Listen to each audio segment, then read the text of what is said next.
Imagine this.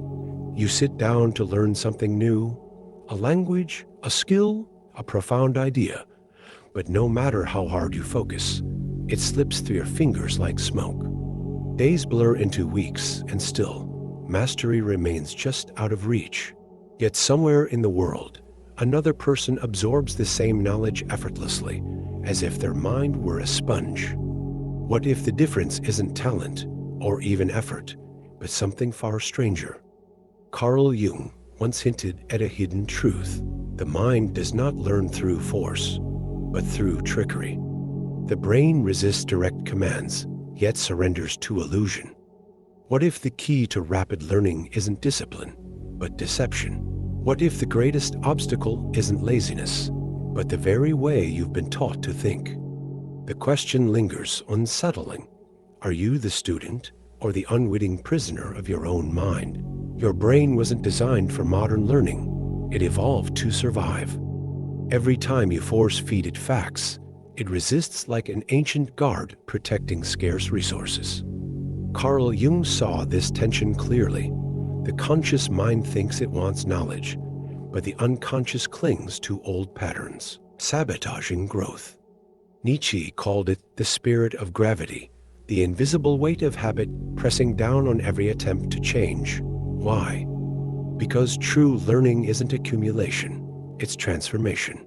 Schopenhauer warned that we mistake the cramming of information for wisdom, while Sartre exposed the bad faith of pretending we're helpless against distraction. The modern world worships speed, yet Huxley's darkest prophecy was a civilization too mesmerized by trivialities to grasp depth. The paradox deepens. The harder you try to learn, the more your mind rebels. But what if the rebellion isn't your enemy, but a clue? This silent war between will and instinct doesn't just slow learning, it distorts reality. Cognitive science reveals a cruel irony. The brain prioritizes what feels urgent, not what's important. Dopamine chases notifications, not mastery, while the hippocampus discards dry facts as survival irrelevancies. Cultural conditioning worsens it. We've been taught that suffering equals growth, mistaking struggle for virtue. Yet, Jung's shadow work whispers the truth. Resistance mirrors unconscious fears. Every procrastination episode, every mental fog, is the psyche's defense against threats to its identity. Learn too quickly, and you risk destabilizing the ego's fragile construct. Society rewards this stagnation. A population addicted to shallow learning is easier to control. Huxley's Soma is now the endless scroll. Dostoevsky's underground man lives in your flickering attention span. The consequence? A world where genuine understanding is replaced with performative competence. But beneath the surface, a question pulses. What if your brain's resistance is not a wall, but a door? The escape begins with a paradox. To learn faster, you must stop trying to learn. Jung revealed that the unconscious speaks in symbols, not logic, so trick it. Transform study into a game. Cloak repetition in novelty. Let your mind believe it's discovering, not memorizing. Nietzsche's will to power becomes play.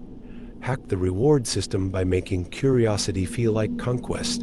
Schopenhauer's genius was seeing that absorption drowns resistance. Immerse yourself so deeply that time collapses. Use spaced repetition disguised as storytelling. Let your brain mistake practice for obsession. Ancient mnemonists didn't drill facts. They built memory palaces, turning cognition into cinema. Modern research confirms it.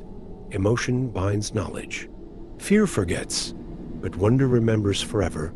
The rebellion isn't against distraction. It's against the lie that learning must be labor. Mastery belongs to those who seduce their own minds. Here lies the secret. Your brain is not a machine to program, but a universe to explore. Jung's alchemy meets modern neuroscience. True learning happens when you stop forcing and start listening. The fastest learners are myth makers, turning data into dramas where they're both hero and audience, the ultimate truth.